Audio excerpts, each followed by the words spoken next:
Hello. I'm Tara Bravison. I'm the Dean of Graduate Research at Flinders University, and welcome to vlog 220. Yes, 220. Bullying. This is the next installment, and we are reaching the end of this series, I promise. This is the next installment in our comma series. Those moments in our life that I'm opening up as a comma, taking a breath, having an exploration so that we can move you forward in your life. And so today is bullying. This one impacted me deeply. The research is excellent and powerful and disturbing in this area. And so what we're going to do today is we're going to put in place some definitions of bullying. We're then going to explore how bullying operates in international higher education, where it is toxic, corrosive, and profoundly nasty. And then we're going to finish off the day, as we always do, with strategies for you today, to transform bullying in your own life. And I'm very well aware, I feel the burden of this. There are thousands of you watching this vlog today, and you are living this. You are living this experience of bullying. So let me try and offer some hope. That's easy. But let me try and offer some strategies today to get you out of this. Yeah. So bullying is an intent. It's an action. It is a set of behaviors. And the goal of bullying is to threaten, intimidate, marginalize, dismiss, and erase. A key definition of bullying is that it is a repeated action. Okay, now this is quite important. So one behavior, one action, one thing, that's terrible. So someone sends you a dreadful email, and that is terrible. That is a dreadful email. Someone punches you in the car park. Again, that's truly dreadful, and you need to go to the police.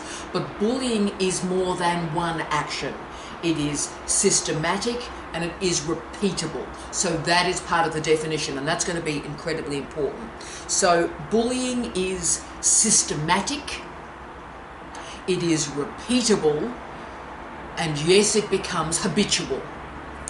So if you think about it, the whole point of bullying is the drip, drip, drip, drip, drip, drip.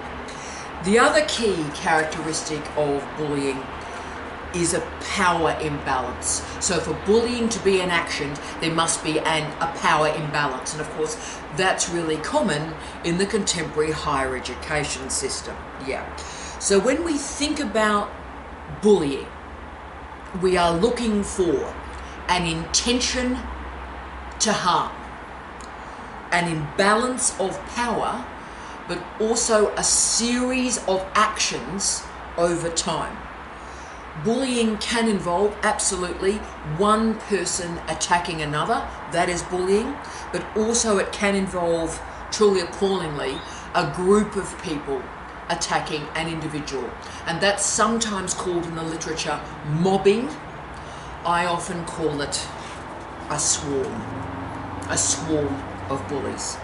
So the most frequent types of behaviors that emerge from perpetrators include physical attack, physical assault, but also coercion, verbal harassment, verbal threats, and also online threats. And we're going to talk about that shortly.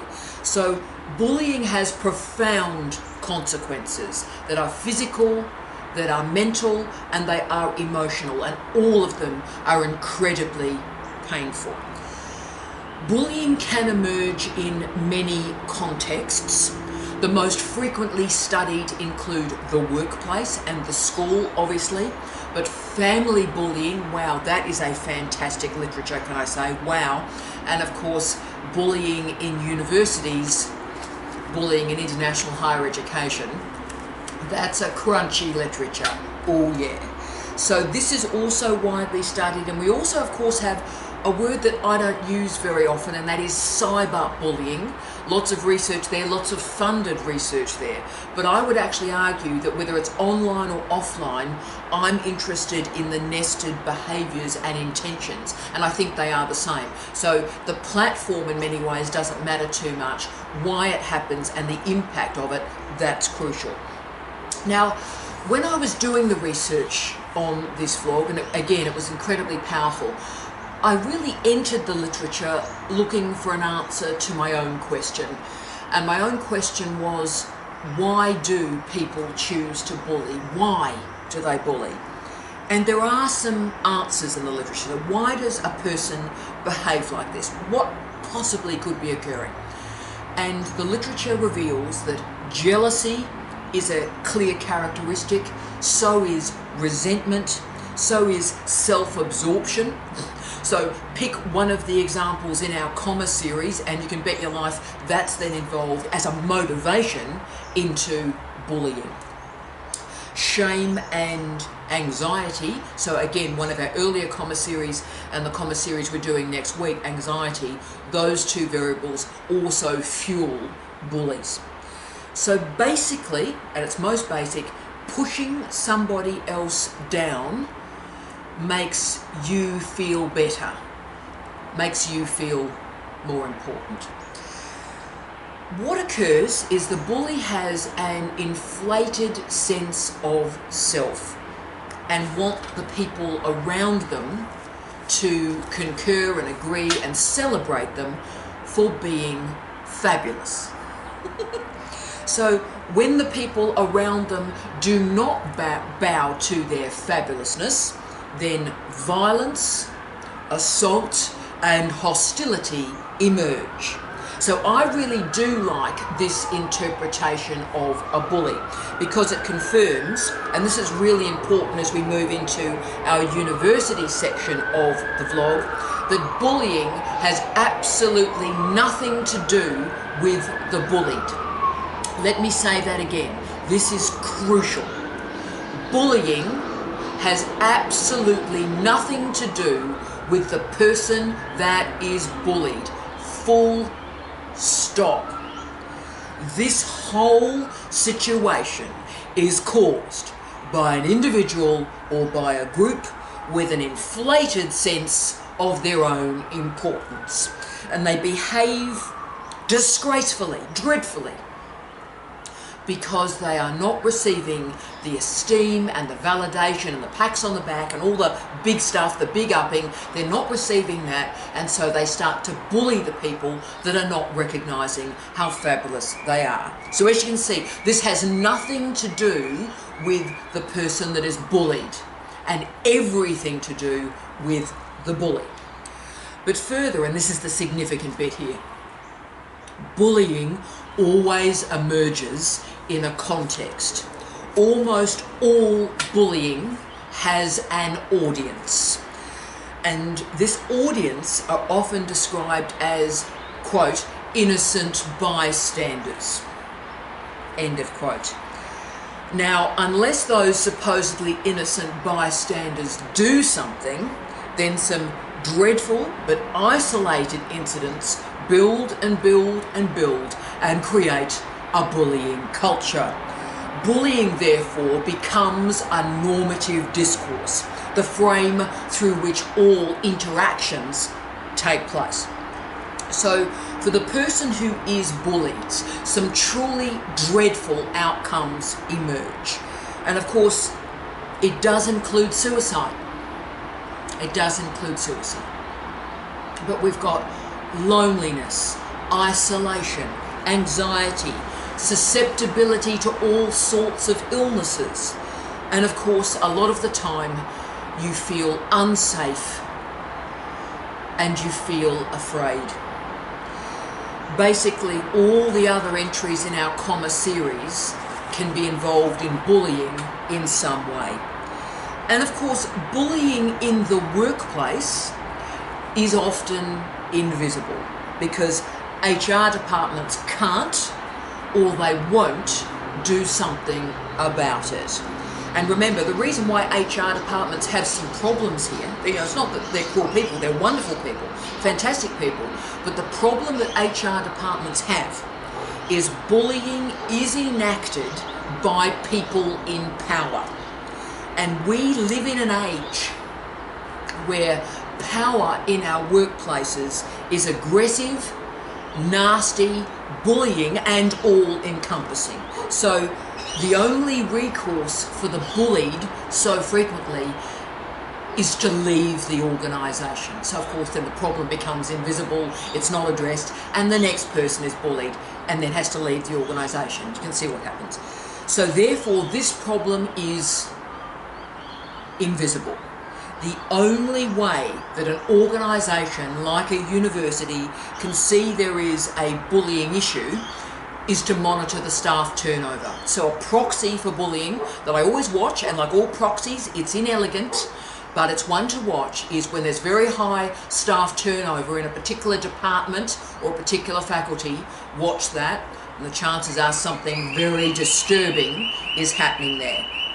So what's happening is a staff member after a staff member after a staff member is having their life completely ruined because the system does not change. The system does not learn. So they have to leave the job to stop the bullying. And this means, of course, business as usual, or indeed bullying as usual, continues. So why does bullying emerge in our universities? Well, let me offer a cheeky explanation, can I? And this explanation comes from one of my favourite scholars in the world and one of my favourite books ever written. Stanley Arnowitz's The Knowledge Factory, published in the year 2000. The Knowledge Factory. Now, Stanley was very naughty, but it's a great argument. And look, let's present the argument. There's lots of caveats, but let's present the argument. Stanley Arnowitz argued that in universities you have three pathways through a career: teaching, research, and administration. Now, Arnowitz argued that the staff who failed as researchers and failed as teachers became administrators. They became academic managers. Now, that's a fabulous and funny argument, and it always makes me laugh, makes me cry with laughter, because it has a lot of truth to it. So this has meant that poor teachers and mediocre researchers move into the sphere of academic management, so they rule over the people who are successful in the areas in which they have failed. Now, of course, there it is. So that creates much of the bullying culture in our universities, because the academic failures, and say that's too harsh, the academically mediocre become heads of department, school heads, faculty deans, pro-vice-chancellors, deputy vice-chancellors, and yes, vice-chancellors. So once in positions of power, we have to confront those mediocre people as our line managers. Ah dear. So look, I've worked in 9 universities in 4 countries. 9 universities in 4 countries, and I've experienced bullying 3 times. 3 times. And my late husband, Professor Steve Redhead, he'd worked in 6 universities in 3 countries, and he'd experienced it 3 times in his career. And can I say, that's not unusual. So all the research literature shows about bullying in universities that about 1 in 3 jobs, about 30% of jobs to 50% of jobs show bullying. So 1 in 3, half of some academic jobs have bullying. So this is not unusual. I am not unusual. Steve was not unusual. That's about right in the literature. And what we experienced was powerful, and I'll do a few edited highlights in a second, but the bit of the story I wanted to tell you first is that we were both very, very senior when bullying happened. We were both full professors when the bullying happened. And it was head of schools, head of research, deans, deputy vice-chancellors, and a vice-chancellor who was involved in this culture.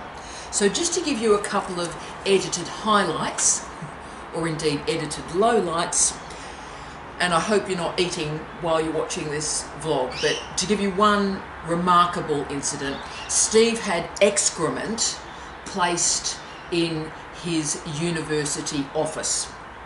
Excrement. So he opened the door one morning and there was excrement on the floor of his office. He also had the head of a research area confront him in a car park and tried to punch him in a car park. And Steve was a very big guy. He could just simply hold the guy, but he was punching him in a university car park. Steve also had a dean refuse his request to attend his father's funeral, and if that wasn't bad enough, and this is the bullying component, then proceeded to announce to her faculty staff that his father had died and she had refused to allow him to go to the funeral, and then laughed, so publicly shared the humiliation. Okay, so a couple of my edited highlights. I had a dean email me every 6 hours, right through the night, every night for 8 months, email me every 6 hours, and stated unless I replied to her email in a 2-hour window, she would commence disciplinary action. So for 8 months, basically, I didn't sleep more than 90 minutes at a time. I had to remain awake pretty well continually so I could reply to the email and comply with her wishes. This same dean, when all of this wasn't working terribly well, the same dean stated that I brought a gun into a lecture theatre and held it against the head of a student.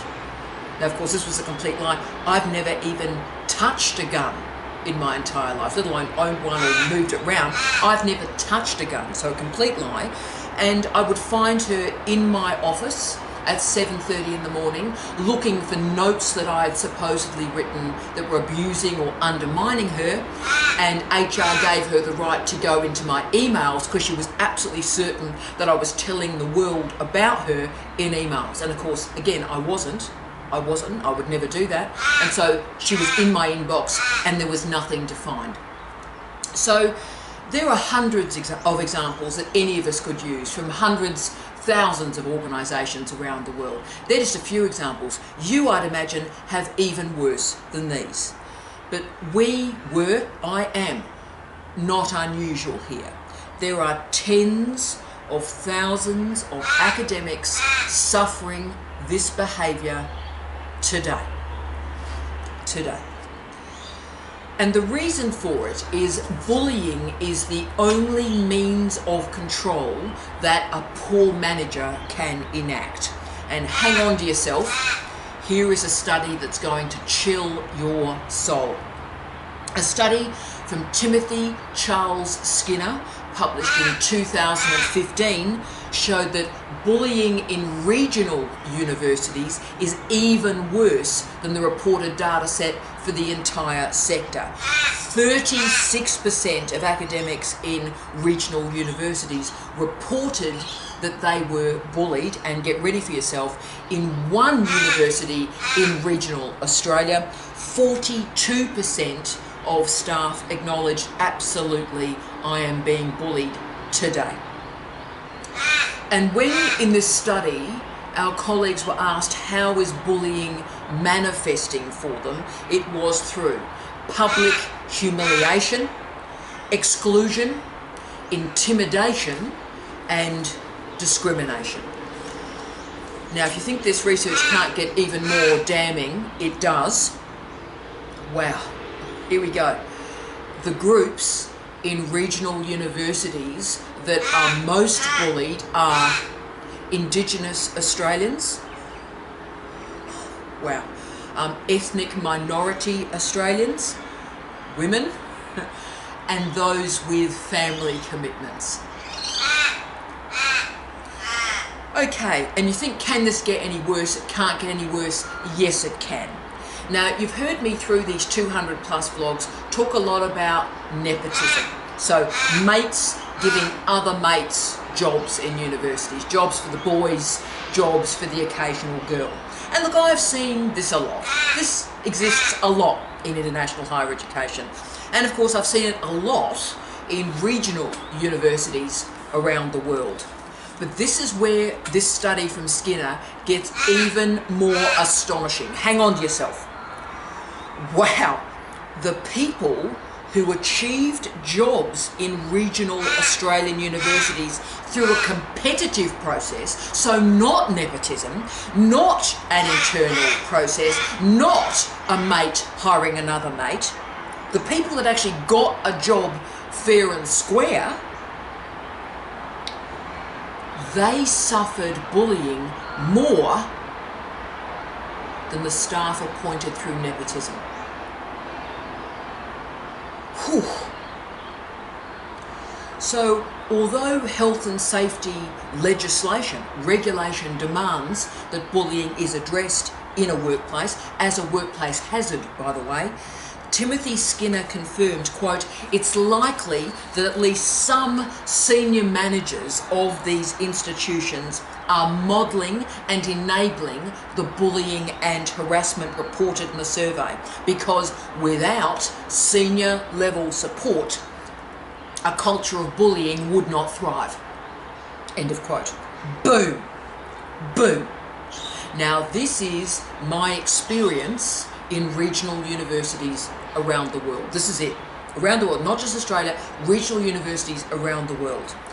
Now, as a staff member, and as, can I say, a very senior staff member as I moved around the world, but also as someone who researches regional universities, I look at universities in small cities and large towns. That's one of my research areas. This is absolutely right. This is absolutely right. Because the field of management for these posts, so a post appears, a senior management post in a regional university appears, it's advertised, and the field is very small that applies for it. So that means time upon time upon time in these regional universities, pretty ordinary, pretty mediocre people get hired to head of school, get hired to dean, pro-vice-chancellor, deputy vice-chancellor, and yes, even vice-chancellors in these locations. And what happens, what's going wrong here, is when they're hired into these management positions, they are very, very inexperienced. They're from a very, very narrow range of disciplines, and they don't have an academic career of excellence. So they move into a senior management post in a regional location, very inexperienced, lacking an international profile and credibility, and lacking the qualifications and the disciplinary spread. So they've got this tiny slither of expertise, and they're having to run many, many disciplines. Yep. So the only way with that problematic career that they can claim power is through aggression, intimidation, and you've guessed it, bullying. So therefore, it's up to management, it's up to leadership in our universities to set and to enforce clear standards of behaviour. Think about how often in our universities it's up to the victim, it's a word I rarely use, but it's up to the bullied to summon a complaint. So the person that is attacked, they have to complain. And this is the culture we need to turn around, so that it's not up to the attacked, it's not up to the brutalised to call out this behaviour. So therefore, let's, as we always do, finish with happiness. Finish with productive strategies that if this is you, hi. If this is you today, let me give you 5 tips to get out of it. Let's do this. Together, let's do this. 1. This was huge in the research. If you get nothing else out of today, this is something that is useful. 1. Address the bullying early. This is the mistake I've made my entire career. Address the bullying early. There are 3 strategies that can be used to attack and deploy bullying, how to stop bullying. There are 3 ways to address it. 1, you can ignore it.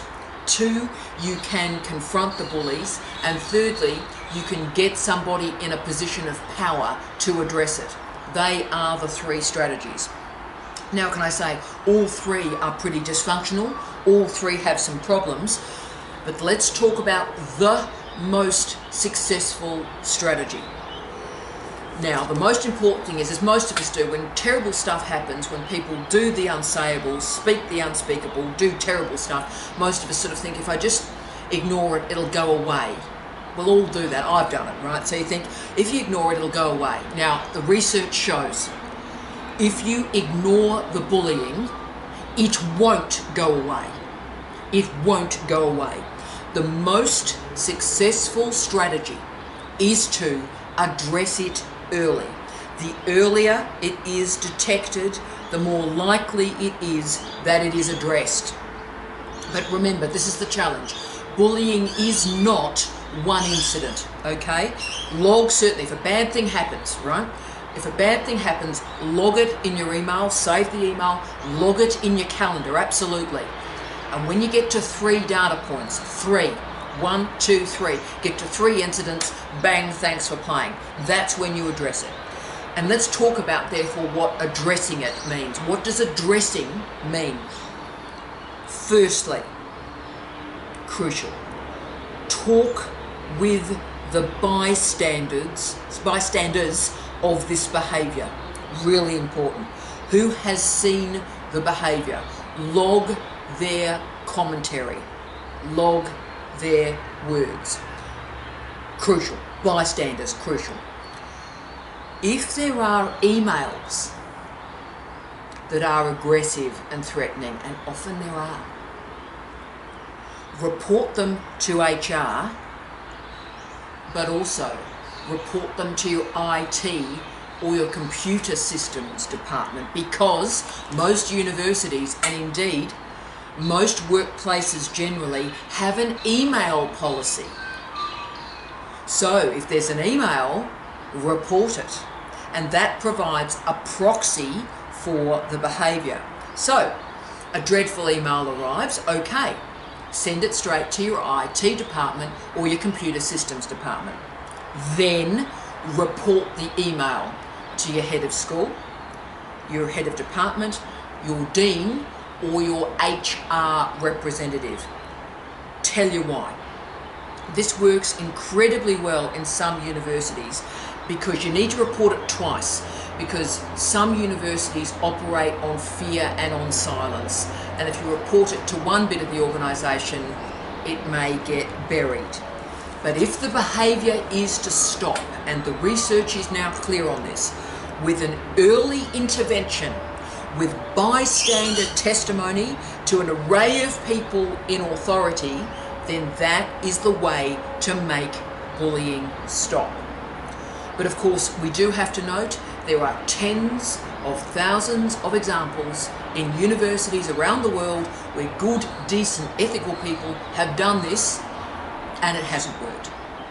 So in these circumstances, sadly, leaving the organisation is the only way to make it stop.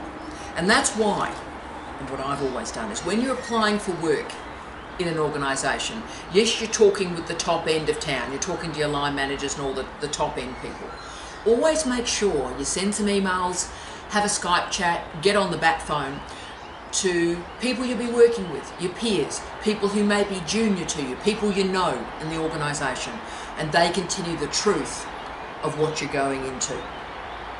2, recognise that there's no such thing as an innocent bystander. Now, I was fascinated, horrified by the literature I was reading on bullying, because there's a lot of commentary about bullied people, bullied people, the people that have been attacked, having to get the testimony of these bystanders, right? Now, my question is, how could anybody stand by and let this behaviour happen? How could you? How could you say nothing? Now, there is an answer to why people say nothing. if you're working, as I have, if you're working in one of these bullying departments or faculties, if you're working there where everybody is frightened, I get that, everybody is frightened, then if someone else is the target, you're simply grateful that you're not the target. I get that. But don't hide. If you are frightened, then report it. And I get all of that. Report it outside of your department or faculty. So report it to your head of HR, report it to the head of counselling. But the key is always, this is the key, start to triangulate your reporting. Remember, our universities are silos, right? Our universities are highly separated. All the bits don't talk to each other. So make sure if you witness the bullying of colleagues, you report it to two separate bits of an organisation. So, for example, if you were CC'd into an email that is truly appalling, and have you ever noticed when there is a bullying email that's sent to a person, the logical thing you would do is just send it to one person, eh? But no, invariably they send it to half of South Australia. So there's a dreadful thing, and I've just sent this to everybody. Now, if you are CC'd into one of those emails, and we all are, then simply send it straight to your IT department or your computer services department. And that is the easiest way to report it, because every university has email policies and they're much easier to get inside of and create a complaint, because there it is in writing. That's much easier to report than the systematic bullying behaviour. So therefore report that email not as bullying but as a breach of the email policy. So many of us have suffered bullying, most of us have suffered bullying in international higher education. And you know what? We wouldn't have had to have suffered it if one person, 5 people, 10 people, 1 of 100 people had actually spoken up. But they were gutless. They were gutless. And I understand why. But in life, we are judged by how we treat the weakest among us. The people who can't write us a reference. The people that can't enable our career. So speak up. Maybe not to the bully, maybe not to your head of department or your dean, but find those 2 separate channels and report it. And think about, if you go, oh look, I don't know, I'm a bit scared, think about how you will feel if the person being bullied kills themselves. Think about how you will feel. But also, say it doesn't get as serious as that. The much more routine response to bullying is that someone resigns from an institution. But think about what it means when an academic resigns from an institution. It means they're going to have to get a job outside of their state, outside of their city, perhaps in a different country. So they've got to sell their house, their spouse has got to leave a job, get another job, their kids have to be removed from school. So by that bullying being enacted and them having to resign, an entire family's life is destroyed just because you didn't speak out. So do something. And indeed, the recent changes in Australian legislation on bullying requires that employers demonstrate that they have been proactive in creating the policies to stop bullying emerging in the first place. So, if you've lodged multiple complaints and problems in multiple areas of the university and nothing has been done, then this can escalate really, really quickly, because the legislation demands now that the concern is not only managed, but when bullying happens, a university has to be proactive. There's no such thing as an innocent bystander.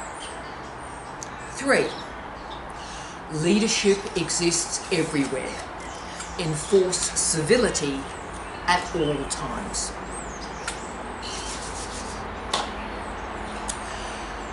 Leadership is not about titles. Leadership is not about pay. Leadership is not about having a particular posh parking spot. Leadership is about behaviour, language, actions. Ensure that every moment of communication with your students, maybe your fellow students, your supervisor, the students you teach, the publishers or editors that you work with, make sure that every correspondence is clear, concise, but also compassionate. The most difficult of situations can be managed with civility. Do not displace your stuff on other people. Take a breath and come to a challenging conversation with integrity, with decency, and with some compassion. Most importantly, when you get a chance to lead, accept it and execute it with skill, with integrity, with intelligence, and with decency. Do accept leadership roles. If you allow the mediocre and the ambitious, a bad combination in itself, if you allow the mediocre and the ambitious to continue to fulfill these roles because you can't be bothered, or it's like, it's all about me, it's all about my research, I'm not going to do that leadership thing, it's about me. If you do that, then you know what? Don't complain when someone truly dreadful gets promoted. If you've gone, oh no, I can't be bothered, and the ambitious and mediocre gets promoted and starts bullying people, don't complain. When you get an opportunity to lead wonderful people, take it, and behave well. 4, loose lips sink ships. Universities are really like an episode of Coronation Street. Gossip, whispers in the corridor.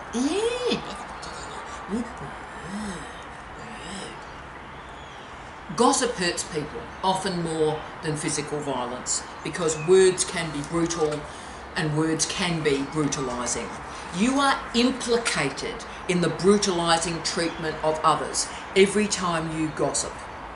Our responsibility when this stuff happens, when the gossip emerges, is to state, you know what, let's stop this. This is not appropriate.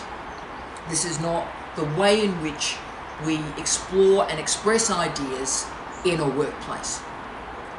If you share gossip, you are part of the problem. And if you stop gossip, you're part of the solution. 5, make a point of acknowledging, validating, and celebrating difference. Bullying happens when a difference, either perceived or actual, is recognised, is labelled, is placed in a hierarchy and constructed as a lack. When a difference is configured as a lack, it is then attacked. And that's probably the definition of bullying. As the research shows, citizens of colour, staff, students with an impairment, the gay, lesbian, bisexual, transgender, intersect, non-binary identifying colleagues, the trans community, wow, women, and particularly women with children, are way overrepresented in the victims of bullying. So every policy, every procedure, every strategy, every vision statement that values men over women, heteronormativity over socio-sexual diversity, the white, the able, must be critiqued every single time. Bullying places a boot at the neck of our universities. To stop bullying requires the construction of spaces to breathe, spaces to speak, spaces to listen, spaces to collaborate rather than compete. We as workers, we as students, we as citizens, we have rights. Each university has anti-bullying and anti-discrimination policies. But every single day,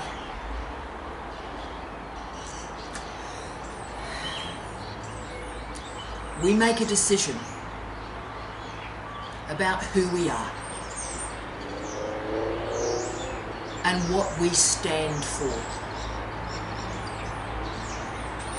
And if we stand back while others are allowed to bully, then we have contributed to a culture that blames, attacks, maims, and destroys.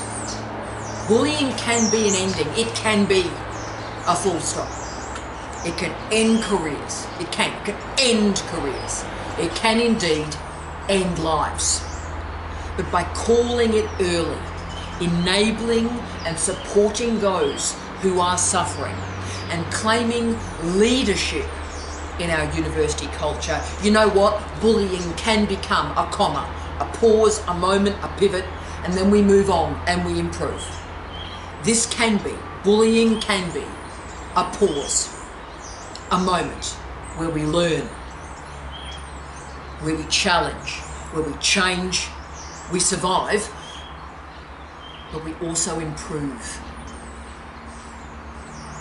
I wish you love, light, and peace. Tia.